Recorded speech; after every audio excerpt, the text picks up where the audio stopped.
চারি যুগে আমি বড়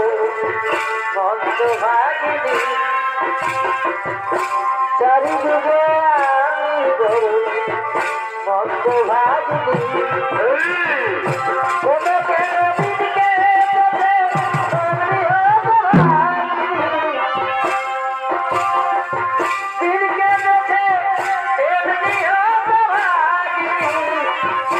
চারি যুগে আমি বড় মন্দ ভাগিনী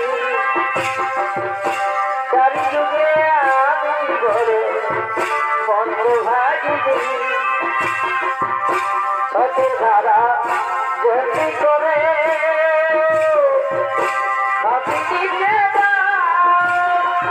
চোখে বলে তেমনি করে তার খুশি হেসে যায় তার খুশি হেসে যায় ও তার আসল প্রেমে নাই রে মরো সাধু তো নাই কেউ করে হর পাগল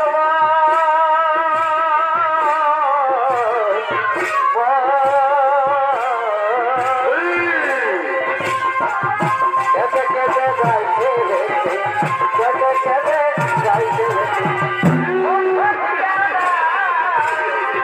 মনের মানুষ কেটে চলে যায়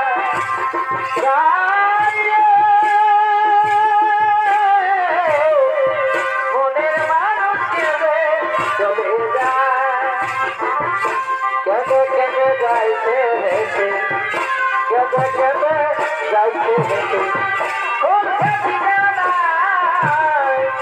মনের মানুষ কেটে চলে যায়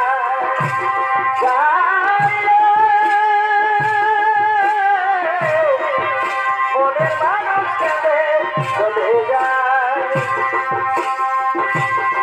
যাইতে হেঁটে কেটে কেটে যাইতে হেঁটে মনের মানুষ কেটে চলে যায় মনের মানুষ কেটে চলে যায় যাইতে হেঁটে কেটে কেটে যাইতে হেঁটে মনের মানুষ কেটে চলে যায়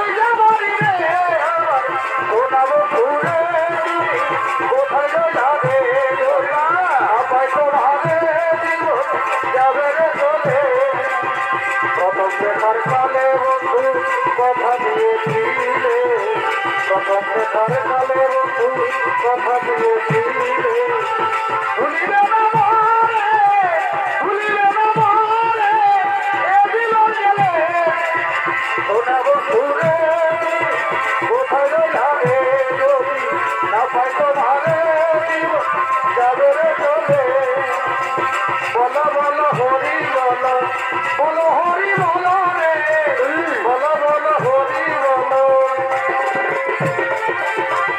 বলো হরি বলো রে বলো বলো হরি বলো হরি বলো বলো বলো হরি বলো বলো হরি বলো রে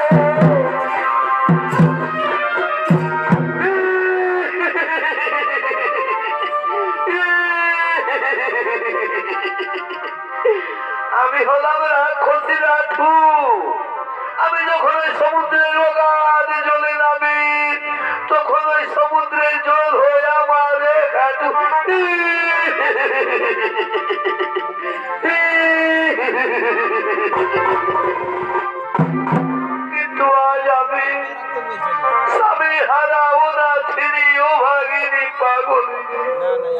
দুষ্ট রাবণের পাপ যুদ্ধে লঙ্কার সমস্ত যোদ্ধা শেষ হয়ে গেছে। পৃথিবীতে যার মনের তুলনা নেই মহাযোদ্ধা কুম্ভকর্ণ আমার স্বামী, তাকেও আজ ওই পাপ যুদ্ধে জীবন হারাতে হয়েছে। কিন্তু আমি এখন কি করি? আমি যে গর্ভবতী, না না, আমি আর ভেঙে পড়বো না। আমার গর্ভে রয়েছে রাক্ষস বংশের একমাত্র সন্তান। এই সন্তানকে রক্ষা করতে আমি বরং চলে যাবো আমার খাতে।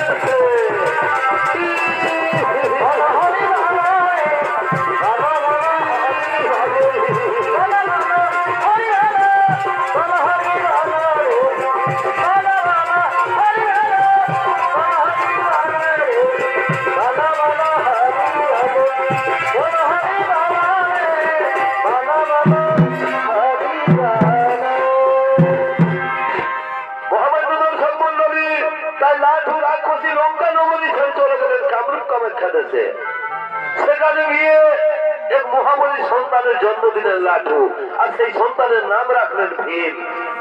থাকতে থাকতে কিছুদিন পরে ভীম বড় হলে প্রতিদিন তার মাকে তিনি জিজ্ঞাসা করেন, মা গো, কি আমার পিতা, তিনি কোথায় থাকে? কিন্তু রাক্ষসী পুত্র স্নেহে স্বামীর মৃত্যুকে গোপন রেখে পুত্রকে অন্য গল্প ভুলিয়ে দেন। কিন্তু ভীম আজ বড় হয়েছেন, তিনি জানতে চান কে তার পিতা, কি তার জন্ম পরিচয়। তাই তিনি ছুটে চলেছেন তার মায়ের কাছে আপনাদের মহান মঞ্চে।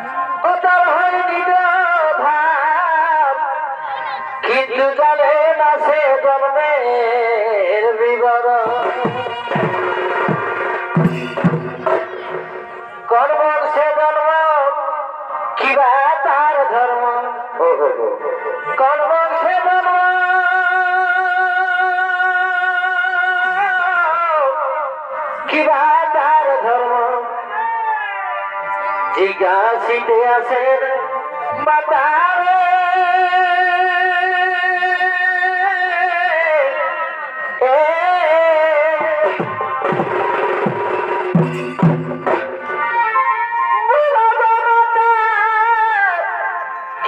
আমার পিতা বল গো জননী আমারে, বাবা ছড়ে তাই বল গো জননী আমার,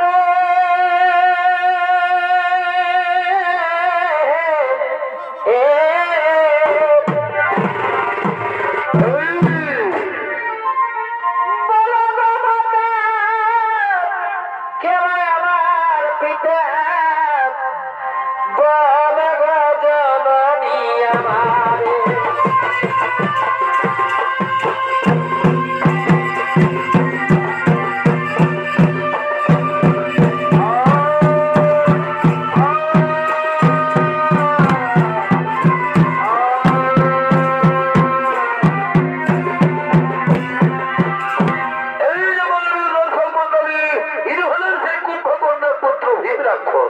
আরে ভীম রাক্ষসের ভূমিকা আপনাদের মহান মতে নেই তো অভিনয় করে দেখাবেন ও সার্বজিৎ কুমার, প্রধান শিক্ষক, তরুণ শিল্পী ওস্তাদ উৎপল কুমার।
Keep